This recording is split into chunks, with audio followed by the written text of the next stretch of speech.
Mencapai titik terendah, TPU Rorotan kini makamkan paling banyak 5 jenazah COVID-19 dalam sehari.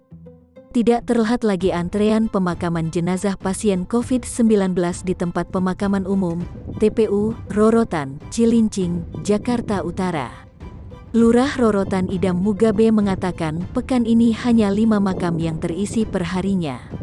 Kita sudah mencapai titik terendahnya per hari itu bisa mencapai 5 di 1 minggu terakhir ini. Kalau di 2 minggu terakhirnya mungkin masih mencapai 10, ujar Idam Mugabe dalam rekaman yang diterima Kompas.com Rabu, tanggal 1 September tahun 2021.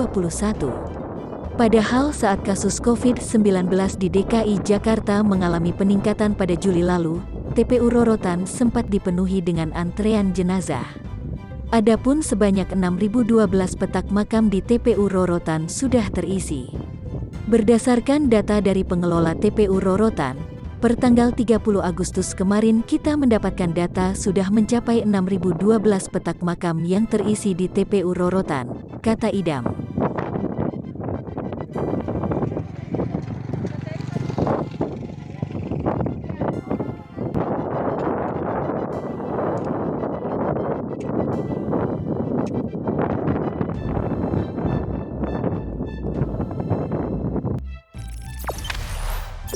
Jangan lupa subscribe, share, komen, dan like ya.